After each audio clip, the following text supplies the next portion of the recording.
आज है 14 जून 2026 दिन रविवार। नमस्कार, जय जोहार। चलिए देखते हैं छत्तीसगढ़ की 25 फटाफट बड़ी खबरों को। लेकिन इससे पहले आप वीडियो को कहां से देख रहे हैं, कमेंट बॉक्स में बताना बिल्कुल ना भूलें।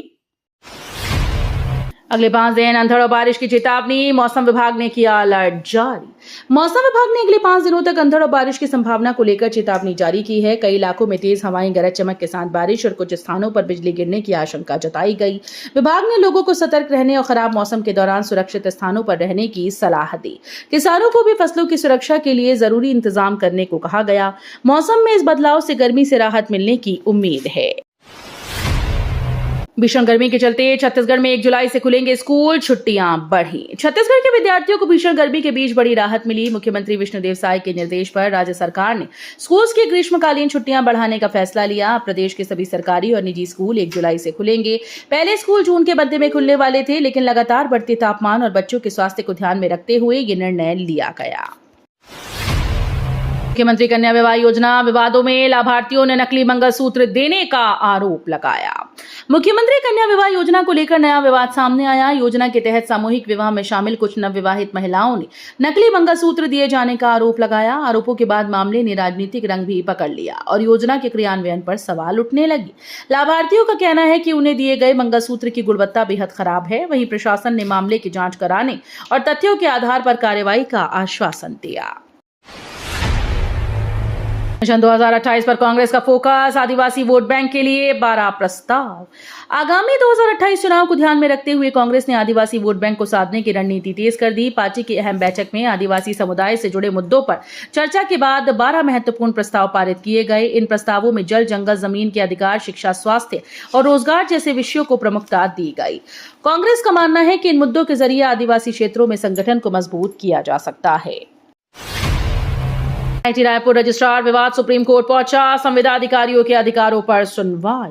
एनआईटी रायपुर के रजिस्ट्रार पद से जुड़ा विवाद अब देश की सर्वोच्च अदालत तक पहुंच गया है। मामले में संविदा अधिकारियों के अधिकारों और उनकी नियुक्ति से जुड़े महत्वपूर्ण कानूनी सवालों पर सुप्रीम कोर्ट सुनवाई करेगा। इस मामले के फैसले का असर केवल एनआईटी रायपुर ही नहीं, बल्कि देश भर के शैक्षणिक संस्थानों में कार्यरत संविदा अधिकारियों पर भी पड़ सकता है। याचिका में नियुक्ति प्रक्रिया और सेवा शर्तों को लेकर कई मुद्दे उठाए गए।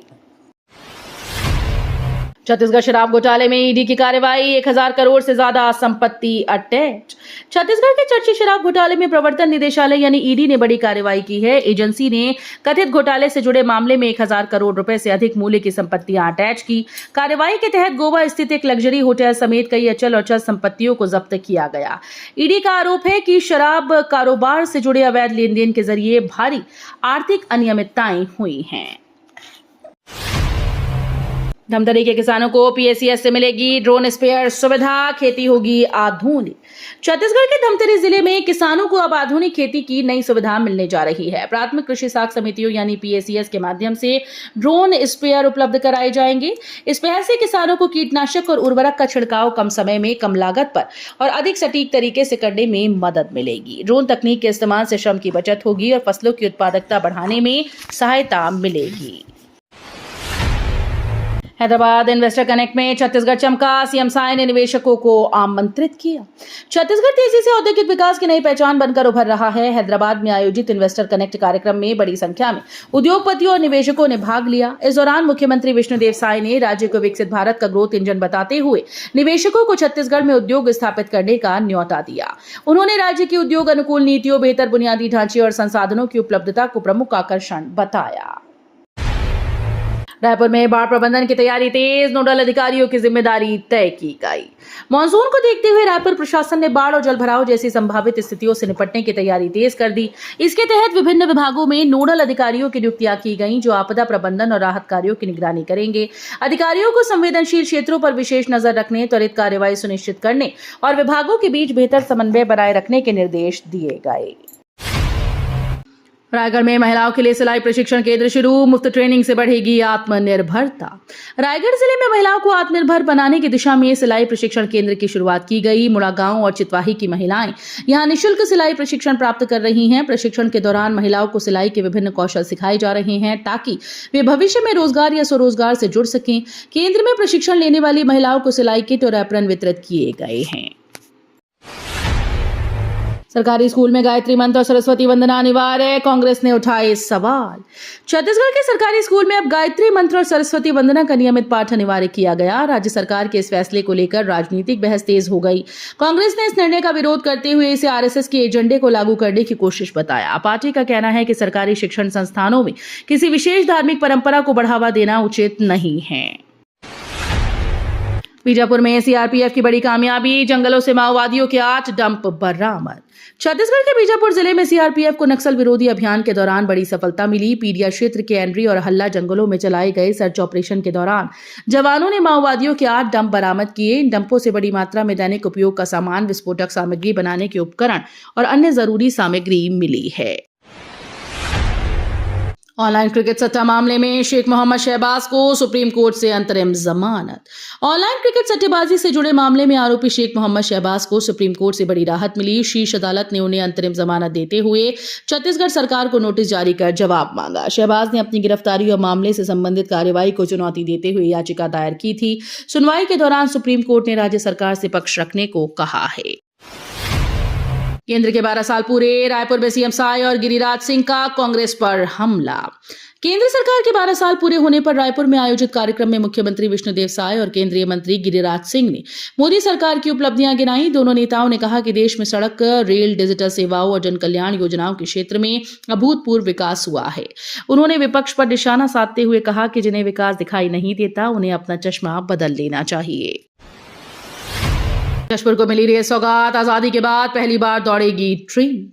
जशपुर जिले के लिए बड़ी खुशखबरी सामने आई है। केंद्र सरकार ने नई रेल लाइन परियोजना को मंजूरी दे दी है, जिससे आजादी के बाद पहली बार जिले में ट्रेन संचालन का रास्ता साफ हो गया। इस फैसले से क्षेत्र के लोगों में उत्साह का माहौल है। रेल संपर्क शुरू होने से व्यापार, पर्यटन, शिक्षा और रोजगार के नए अवसर खुलेंगे। बालश्रम के खिलाफ बड़ी कार्रवाई, रायपुर बिलासपुर से 20 बच्चे रेस्क्यू किए गए। बालश्रम उन्मूलन अभियान के तहत प्रशासन ने बड़ी कार्रवाई करते हुए रायपुर और बिलासपुर से 20 बच्चों को रेस्क्यू किया है। संयुक्त टीम ने विभिन्न प्रतिष्ठानों और कार्यस्थलों पर छापेमारी कर बच्चों को बालश्रम से मुक्त कराया। रेस्क्यू किए गए बच्चों की काउंसलिंग और पुनर्वास की प्रक्रिया शुरू कर दी गई। संबंधित संचालकों के खिलाफ नियमानुसार कार्रवाई की जा रही है। रायपुर धान खरीदी केंद्रों में घोटाला, 2.17 करोड़ रुपए का धान रिकॉर्ड से गायब। रायपुर जिले के धान खरीदी केंद्रों में जांच के दौरान बड़ा खुलासा हुआ। रिकॉर्ड के अनुसार करीब 2.17 करोड़ रुपए मूल्य का धान गायब पाया गया, जिससे प्रशासन में हड़कंप मच गया। मामले की गंभीरता को देखते हुए संबंधित केंद्रों और जिम्मेदार अधिकारियों की जांच शुरू कर दी गई। प्रशासन ने दोषियों के खिलाफ सख्त कार्रवाई के संकेत दिए। अधिकारियों का कहना है कि पूरे मामले की विस्तृत जांच कर जिम्मेदार व्यक्तियों की जवाबदेही तय की जाएगी। उपभोक्ता आयोग का बड़ा फैसला, बीमा कंपनी की याचिका खारिज, राइस मिल को राहत। छत्तीसगढ़ राज्य उपभोक्ता विवाद प्रतितोष आयोग ने बीमा कंपनी के खिलाफ बड़ा फैसला सुनाया। आयोग ने बीमा कंपनी की याचिका खारिज करते हुए राइस मिल संचालक के पक्ष में निर्णय लिया। मामले में बीमा कंपनी ने दावे की राशि देने से इनकार कर दिया, जिसके बाद राइस मिल संचालक ने आयोग का दरवाजा खटखटाया। उपलब्ध दस्तावेजों, साक्ष्यों और तथ्यों की जांच के बाद आयोग ने बीमा कंपनी को 43,30,000 रुपए का भुगतान करने का आदेश दिया। सीएम हेल्पलाइन 1076 बनी आमजन की समस्याओं के त्वरित समाधान का भरोसेमंद माध्यम। सीएम हेल्पलाइन 1076 प्रदेशवासियों की शिकायतों और समाधान की समस्याओं का प्रभावी और भरोसेमंद माध्यम बनकर उभरी। इस व्यवस्था के जरिए आम नागरिक अपनी समस्याएं सीधे दर्ज करा रहे हैं, जिन पर त्वरित कार्रवाई सुनिश्चित की जा रही है। शासन की निगरानी में शिकायतों के निराकरण की प्रक्रिया लगातार मजबूत हुई, जिससे लोगों का विश्वास बढ़ा है। विभिन्न विभागों से जुड़ी समस्याओं का समयबद्ध समाधान मिलने से नागरिकों को राहत मिल रही है। अत्याधुनिक हैंडहेल्ड एक्सरे तकनीक से टीबी मरीजों की त्वरित पहचान, जांच प्रक्रिया हुई आसान। टीबी उन्मूलन अभियान को गति देने के लिए अत्याधुनिक हैंडहेल्ड एक्सरे तकनीक का उपयोग किया जा रहा है। इस पोर्टेबल तकनीक की मदद से दूरस्थ और ग्रामीण क्षेत्रों में मरीजों की मौके पर ही स्क्रीनिंग संभव हो रही है। जांच प्रक्रिया तेज होने से टीबी के संभावित मरीजों की जल्द पहचान कर उपचार शुरू किया जा रहा है। स्वास्थ्य विभाग के अनुसार नई तकनीक से जांच की पहुंच बढ़ी है, जिससे टीबी नियंत्रण और मरीजों के समय पर उपचार में महत्वपूर्ण मदद मिल रही है। राजनांदगांव की महक बनी अंडर 19 महिला क्रिकेट टीम की उपकप्तान, बढ़ाया मान। छत्तीसगढ़ के लिए गर्व का क्षण है। राजनांदगांव की प्रतिभाशाली क्रिकेटर महक को भारतीय अंडर 19 महिला क्रिकेट टीम का उपकप्तान नियुक्त किया गया। उनकी इस उपलब्धि से पूरे प्रदेश में खुशी का माहौल है। महक ने अपने शानदार प्रदर्शन और मेहनत के दम पर यह मकाम हासिल किया। इस अवसर पर मुख्यमंत्री विष्णुदेव साय ने उन्हें सम्मानित करते हुए उज्जवल भविष्य की शुभकामनाएं दी। उरला औद्योगिक क्षेत्र की फैक्ट्री में भीषण आग, कर्मचारियों के फंसे होने की आशंका।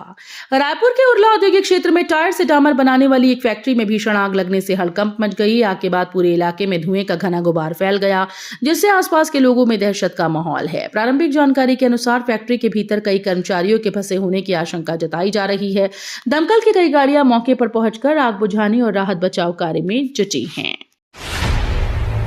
नवा रायपुर की सेन लेक में राष्ट्रीय कयाकिंग कैनोइंग चैंपियनशिप का भव्य आगाज। नवा रायपुर की खूबसूरत सेन लेक में राष्ट्रीय कयाकिंग और कैनोइंग चैंपियनशिप का शानदार शुभारंभ हुआ। देश भर से आए खिलाड़ियों ने प्रतियोगिता में हिस्सा लेकर अपने कौशल का प्रदर्शन शुरू किया। वाटर स्पोर्ट्स के इस बड़े आयोजन ने खेल प्रेमियों और दर्शकों में उत्साह का माहौल बना दिया। प्रतियोगिता के दौरान विभिन्न वर्गों में रोमांचक मुकाबले देखने को मिलेंगे। आयोजन का उद्देश्य जल खेलों को बढ़ावा देना और युवा खिलाड़ियों को राष्ट्रीय स्तर पर अपनी प्रतिभा दिखाने का अवसर प्रदान करना है। ओवरटेक की जल्दबाजी पड़ी भारी, ब्रेक पैडल गर्दन में घुसने से युवक की मौत। छत्तीसगढ़ के बालोद जिले में एक दर्दनाक सड़क हादसे में युवक की जान चली गई। जानकारी के अनुसार ओवरटेक करने की जल्दबाजी के दौरान बाइक अनियंत्रित हो गई और हादसे का शिकार हुई। दुर्घटना इतनी भयावह थी कि बाइक का ब्रेक पैडल युवक की गर्दन में घुस गया। गंभीर रूप से घायल युवक को तत्काल अस्पताल ले जाया गया, लेकिन इलाज के दौरान उसकी मौत हो गई। बीजेपी सरकार में 26 लाख आवास मंजूर, कांग्रेस का योजना रोकने का आरोप। राज्य में आवास योजनाओं को लेकर सियासत तेज हो गई। बीजेपी सरकार ने दावा किया कि सत्ता में आने के बाद 26 लाख आवासों को मंजूरी दी गई, जिससे लाखों जरूरतमंद परिवारों को लाभ मिलेगा। सरकार का आरोप है कि पिछली कांग्रेस सरकार के कार्यकाल में ये योजना ठप रही और पात्र हितग्राहियों को इसका लाभ नहीं मिल सका। वहीं आवास निर्माण और स्वीकृति की प्रक्रिया को तेज करने का दावा भी किया गया। इस मुद्दे को लेकर सत्ता पक्ष और विपक्ष के बीच राजनीतिक बयानबाजी लगातार जारी है। तो ये थी आज की बड़ी खबरें। अगर आपको न्यूज पसंद आई हो तो वीडियो को लाइक और शेयर करना बिल्कुल ना भूलें। धन्यवाद।